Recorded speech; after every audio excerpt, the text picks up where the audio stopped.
Bonjour à tous, merci d'être avec nous dans le Rendez-vous des pros, une émission produite par Open Media et diffusée sur capital.fr. Et aujourd'hui, on parle emballage industriel et nous recevons Michael Stadler. Bonjour. Merci d'être avec nous.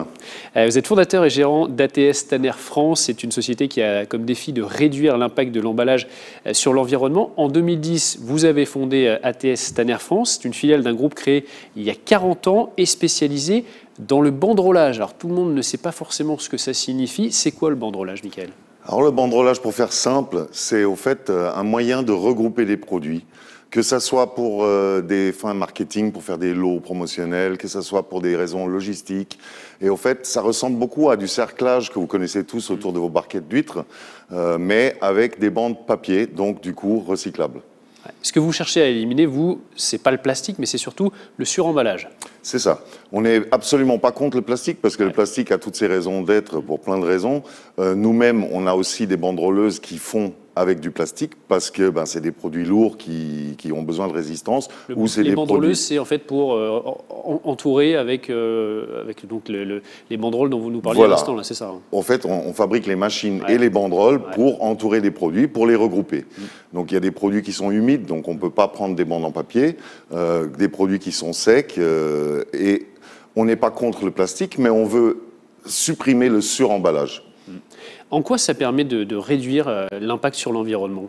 Quand vous prenez, par exemple, un exemple tout simple, quand vous prenez, je ne sais pas, 2 boîtes de biscuits qui sont regroupées ensemble pour être vendues en lot de 2, il y a un film plastique autour. Celui-là, on le supprime et on le remplace par une bande papier qui est entièrement recyclable et qui fait 30 mm de large. Et ça, c'est produit en France ?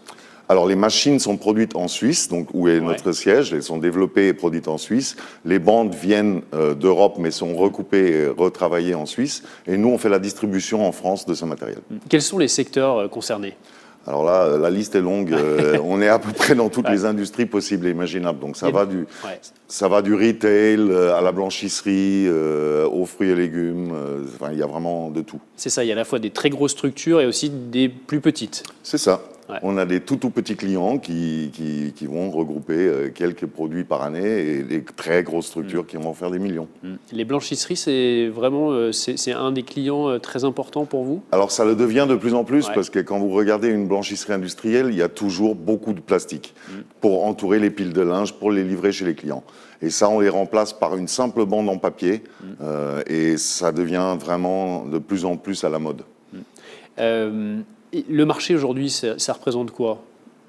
En termes de chiffres, par rapport vous, ce que vous produisez et le marché de façon générale. Alors, le marché en fonction, on est quasiment seul sur ce secteur, donc on a un ou deux confrères qui font quelque chose de similaire. La particularité qu'on a, nous, c'est du soudage à ultrasons, et ça, on est les seuls à le faire pour l'instant. Le marché aujourd'hui en France, pour nous, ça fait un chiffre d'affaires d'à peu près 6,5 millions d'euros. D'accord. Ok. Et ce sur quoi vous vouliez assister, vous, Michael, c'est que pour vous, finalement, il y a un décalage entre le discours et les actes, et notamment chez les grandes enseignes. Expliquez-nous ce que vous voulez dire par là. Oui. Donc, au fait, toutes les grandes entreprises, les grandes enseignes ont des affiches de démarche RSE sur leur site internet. Ils communiquent à la radio, à la télé sur la démarche éco-responsable. Et en final, on reste au statu quo et on reste sur des emballages plastiques qui, en final, ne servent à rien et peuvent être très facilement remplacés. C'est dû à quoi, selon vous ? Comment est-ce qu'on peut réussir à passer de la parole aux actes ? Alors ça, c'est une question qu'il faudrait poser au marketing des grandes enseignes. Au fait, on se heurte toujours à la chose suivante, c'est que on a l'habitude de faire comme ça, les clients ont l'habitude de voir nos produits comme ça, c'est très difficile de les faire changer, alors que je pense qu'avec une communication très poussée sur les RSE en disant on a réduit de tant de tonnes d'emballage parce qu'on a supprimé le plastique en mettant des bandes papier, je pense que c'est quelque chose qu'un consommateur peut entendre. On va se projeter un petit peu vers l'avenir. Les projets pour la suite, c'est quoi chez vous ?